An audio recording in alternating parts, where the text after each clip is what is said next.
This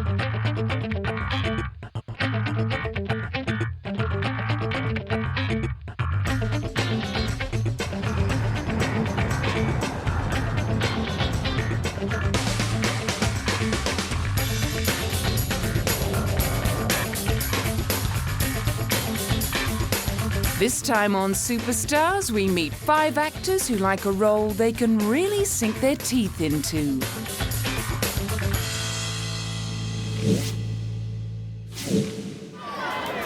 Kirsten Dunst's exposure to the spotlight began as a Ford model at the age of 3. 9 years later, she made a bid for immortality as the vampire Claudia in 1994's Interview with a Vampire, alongside Tom Cruise and Brad Pitt. She was rewarded with a Golden Globe nomination.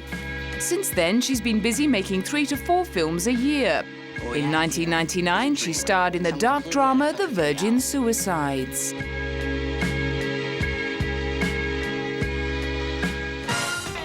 Two years later, she starred in her first truly adult role, playing silent screen starlet Marion Davies in The Cat's Meow. There's nothing going on between me and Charlie. Have you slept with him? No. Have you? There's some things even you can't control. Like what? Don't worry, your secret is safe with me. By then, she was ready to step into the shoes of Mary Jane Watson, Peter Parker's love interest in Spider-Man. Despite being romantically linked with co-star Tobey Maguire, she was in 2 minds about the award-winning kissing scene. He's a good kisser, even though it was kind of uncomfortable. But yeah, that was fun. That was actually, no, it wasn't. It was horrible in the rain. It was really cold, but he is a good kisser, so it wasn't bad.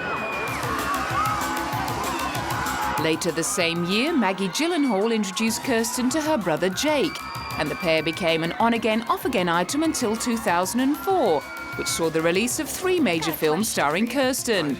In Wimbledon, she played a brattish professional tennis player who pursues Paul Bettany, 30-something player who's never quite reached his potential. She found her character a welcome antidote to the passive women she'd been more used to playing. I'm not sure I've done enough research to have a definitive opinion. That's very sad. Yes, it is, isn't it? It is. It's very sad. You know, you have to do everything different. And, you know, I 3 years ago when I read the script, I had never had the confidence of this girl. I liked the fact that it was a romantic comedy where the girl was really like the male aggressor, and it wasn't like, the roles were reversed, which I thought was interesting. The same year also saw the release of Spider-Man 2 and Eternal Sunshine of the Spotless Mind. Having made 36 films in just 15 years, Kirsten recognized the need to slow down a little.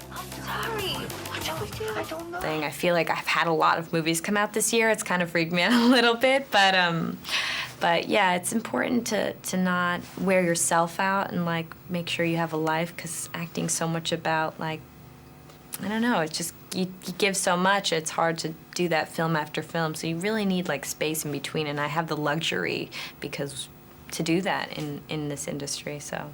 Hello, stranger. The next year, she devoted all her attention to just one film. In Cameron Crowe's Elizabethtown, she plays a chirpy flight attendant who helps Orlando Bloom brighten his gloomy outlook on life. Things really are black and Every white. day needs a purpose. I can't believe I'm telling this to someone. The way Cameron wrote her, I mean, it's just such a beautifully, you know, lyrical role, the language that she speaks, and like she seems like a real girl in kind of a bigger film, which doesn't always happen. After that, she cleared her schedule to concentrate on her portrayal of Marie Antoinette, with a little help from some rather extravagant costumes by Milena Canonero. What on earth is going on? They help you, they're the fabric of your character, you know, and it's true, you get dressed up, and some days it was a little like, oh, I can't put this dress on, it's like this pink thing, I feel like a pastry buff, and I don't like it, but then other days I dressed in, you know, my black dresses, and I really felt, you know, beautiful in them. You know, that's always different. Every article of clothing evokes something different inside of you, so it just feels good. Returning to familiar territory with Spider-Man 3, Kirsten was keen to emphasize the continual evolution of the comic book franchise. You killed me like you killed my father. What's happened to you? I don't know. We never rest on our laurels with this film. We always try to make a better film, and because we've evolved so much as people in our lives and characters in the films, that I think that we had places to go that we hadn't explored, and so that's exciting for all of us, and we've only become a closer team, so it's made for a better film.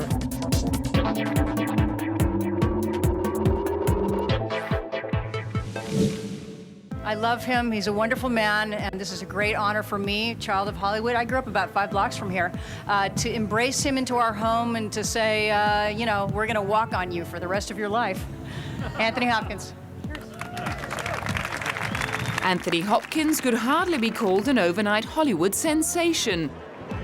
After serving in the Army and studying at the Royal Academy of Dramatic Art, he got his first break in film, playing Richard I in The Lion in Winter in 1968. Throughout the 70s and 80s, he starred mostly in British film and television productions. A census taker once tried to test me.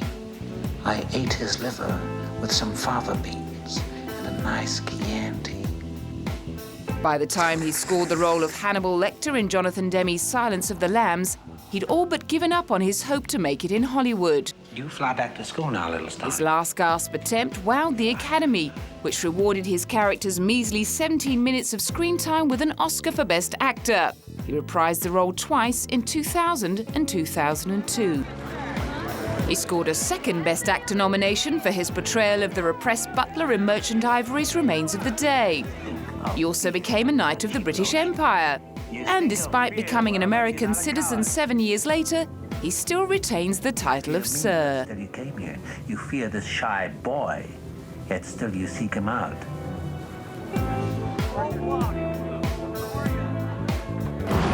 In 2002, he let his hair down in a comedy called Bad Company with Chris Rock.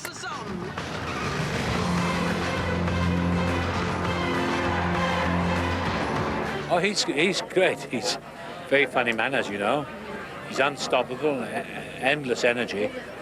And it was a tough film to make in many ways because there's a lot of action and you travel a lot. We went to Prague, but it was a good movie to do. And Joel Schumacher's a great director, and Chris is a great actor, very bright guy, very, very, very clever. And we got on, I think, quite well. He's a respected The next year, he courted controversy by playing Nicole Kidman's lover in the thriller Human Stain.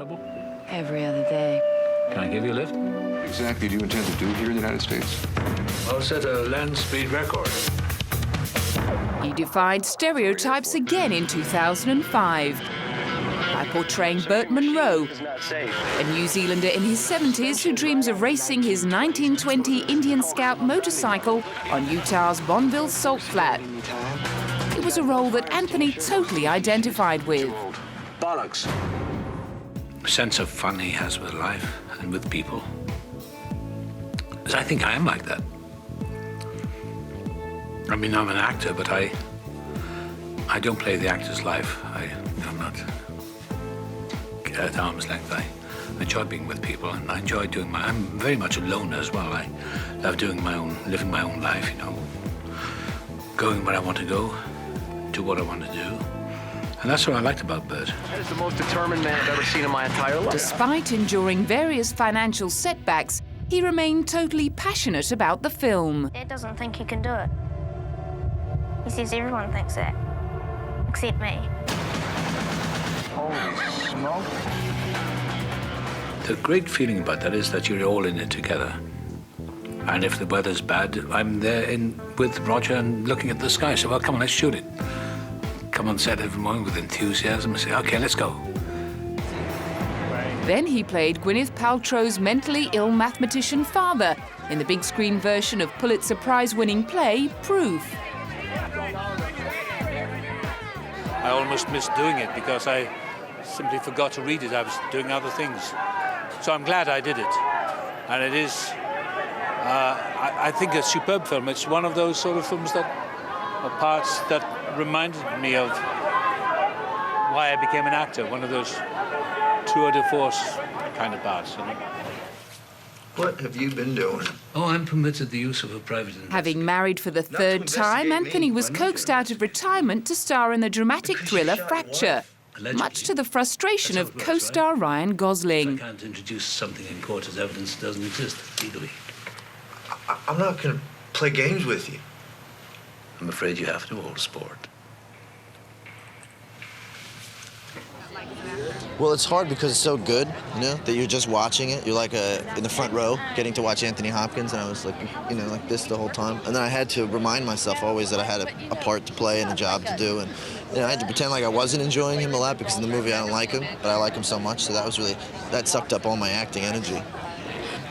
I could only best describe it as a smooth, elegant kind of movie, which is rare. Sometimes you see movies that you don't know what's going on because the camera work is so busy.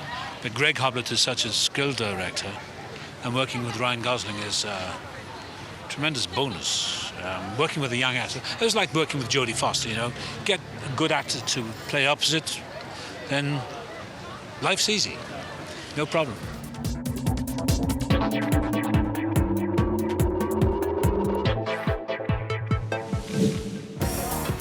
Still acclimatizing to her superstar status, English actor Kate Beckinsale feels a little out of place in Hollywood.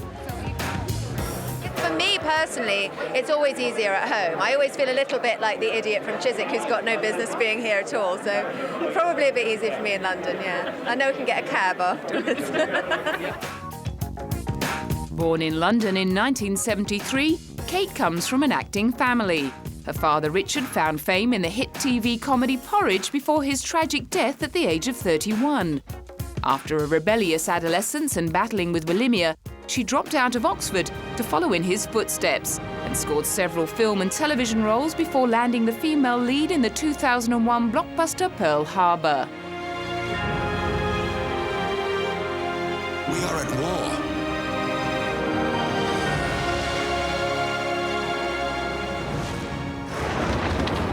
In 2003, she starred in the action horror film Underworld as a leather-clad werewolf-hunting vampire. During filming, she split with her co-star Michael Sheen and shacked up with the film's debutante director Len Wiseman. One by one. Although Kate insists there was no relationship overlap. We just got on immediately really well, and just professionally, I kept saying, it's kind of embarrassing because I did all these interviews whilst we were shooting the movie, I love him, he's just the best director ever, and I genuinely did believe that. It's just now it kind of looks just a bit like I just fancied him rotten. It took me ages to realise he was even handsome. But as soon as the penny dropped, she wasted no time, and the pair were married the next year in Bel Air. Sticking to the gothic horror theme, Kate stepped out in leather to hunt more werewolves in Van Helsing with Hugh Jackman. She'd hardly had time to get changed before climbing back into black yet again for her second turn as Selene in Underworld Evolution. While critics didn't rave about the film's artistic merits, Kate's outfit was a hit. She's pretty much a movie star, and she looks good in that leather outfit, and I think people really want to check that out. I think people love that vampire stuff. Despite being cast in 3 consecutive butt-kicking roles, Kate confesses that the tough stuff doesn't come naturally. Yeah, you have to identify with every character that you play. I have to say this is quite a stretch for me. You know, I'm more of a girly girl in this, so you know, I'm kind of impressed I pulled it off, I have to say. No doubt she was much more at home paying homage to 50s siren Ava Gardner in The Aviator, although her portrayal of the curvy screen queen required her to fill out to the tune of £20. In researching the role, she was struck by the changes in the public's attitude towards celebrity. For Christ's sakes, Ava, it's just a present. You can't buy me, Howard, so stop trying. Don't buy me any more diamonds or sapphires or any other goddamn thing. You can buy me dinner. How about that? I mean, I think it is a little different. I think that, you know, there's a whole different relationship with magazines and TV and internet and fashion and stuff now that, you know, it's much more scrutinized, I think, and, you know, what you wear can make or break you, it seems, which seems kind of ridiculous. But I think they had more of a mystique back then. The song? The song that She traded drama for comedy in the Adam Sandler vehicle Click in 2006 although she missed out on the opportunity of sharing the screen with David Hasselhoff. I did watch Knight Rider. I didn't do one scene with him in this movie, so he's still Knight Rider for me. Still, the job did have some perks. Difficult. I think any working mother, has a hard time juggling it, but I get to bring my kid to work with me and nobody shouts at me, so it's helpful.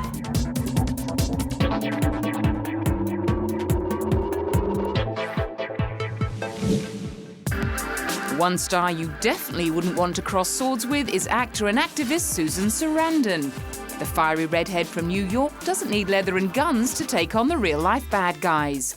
She's a campaigner for gay rights and a devout Democrat, not to mention a loud opponent of the Iraq War. Those moms praying as they wait for the phone to ring and they hear the voice of their child serving in Iraq.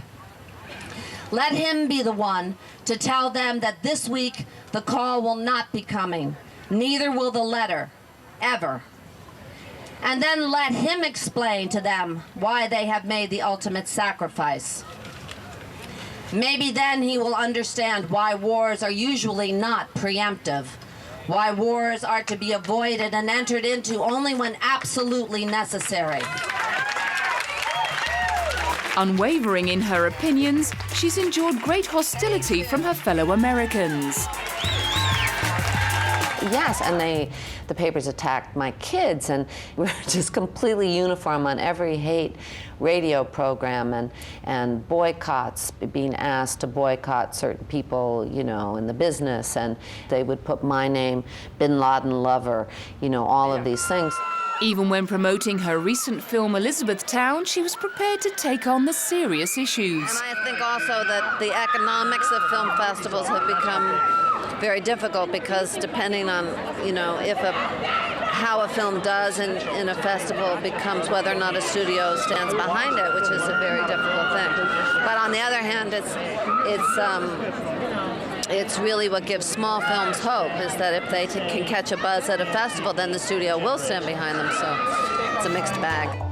But then Susan has never opted for the easy road. After growing up the eldest of 10 children, she married the actor Chris Sarandon and kept his name after their divorce. After appearing as the wide-eyed and innocent Janet in cult classic The Rocky Horror Picture Show, she hovered on the fringe of stardom, turning in a string of critically acclaimed performances in films like 1983's The Hunger, in which she plays a doctor drawn into the lair of a lonely vampire played by Catherine Deneuve.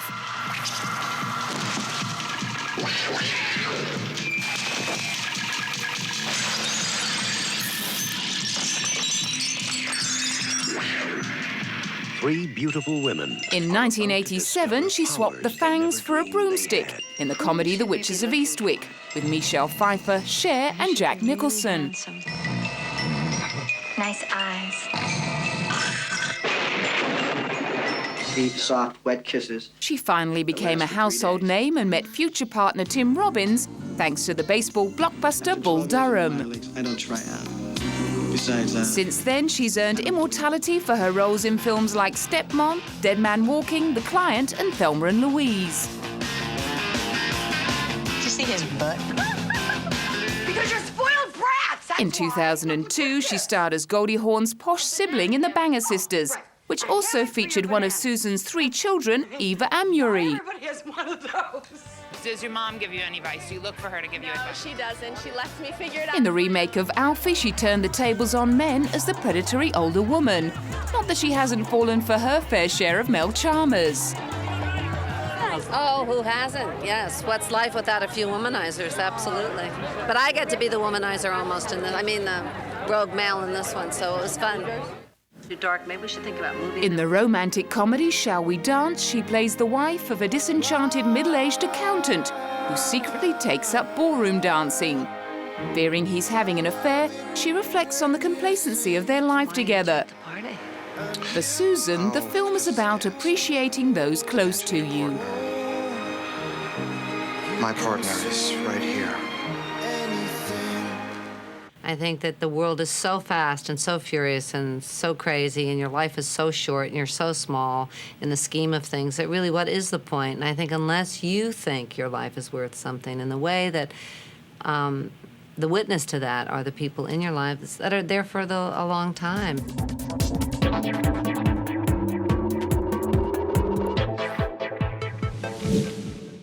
I've always felt responsible that if I'm going to make a movie, I want everybody to win. You know, I want the actors to win. I want the studio to win. I want it. That's always my hope. And for most of his career, Tom Cruise has more than lived up to that responsibility. Since breaking the seal with Top Gun in 1986, only 6 of his films have failed to bring in more than $100 million at the box office. And despite his diminutive 5'7" height, he tops both Premiere and Forbes magazine's list of most powerful celebrities. So what's so funny about Tom Cruise? Well, for one thing, he seems to take himself rather seriously. You know, when you look at the career, I've always played very different characters. You know, they've all been very different, from Taps to Rain Man, Born on the 4th of July, Interview with a Vampire. I've always, you know, for me personally, I want a challenge. So I felt, you know, really feel, I mean, definitely, you know, each one, some of them are extremely different. But yeah, I'm always looking for that. I'm always looking for a challenge.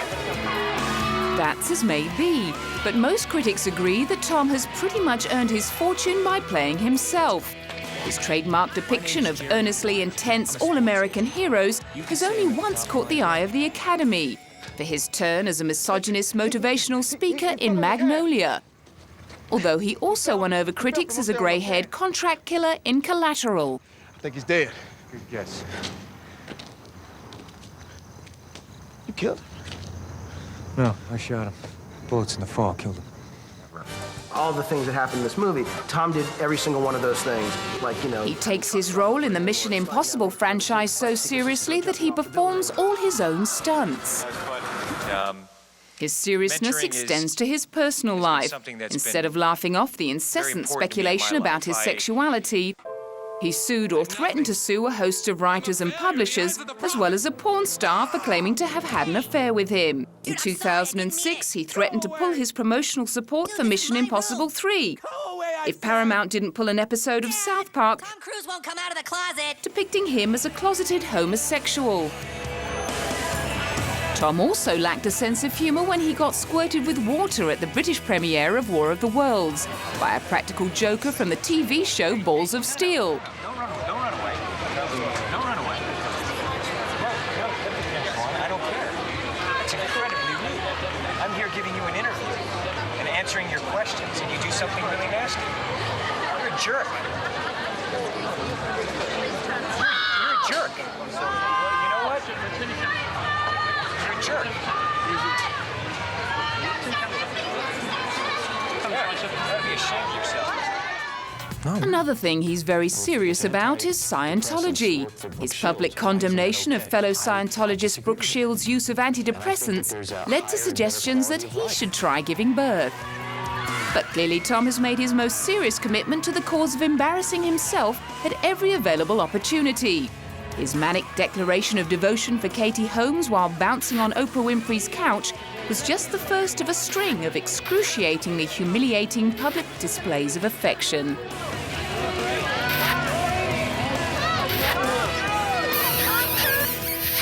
Yes, I proposed to Kate last night.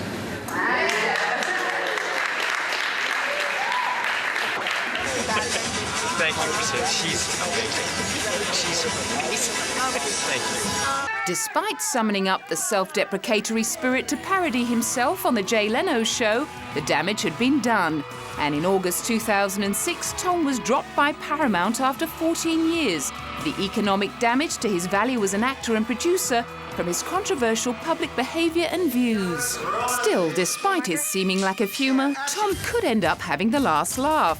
He signed a deal with MGM to take over the United Artists Studio, for which he already has a slate of films in production. And bigger sequences.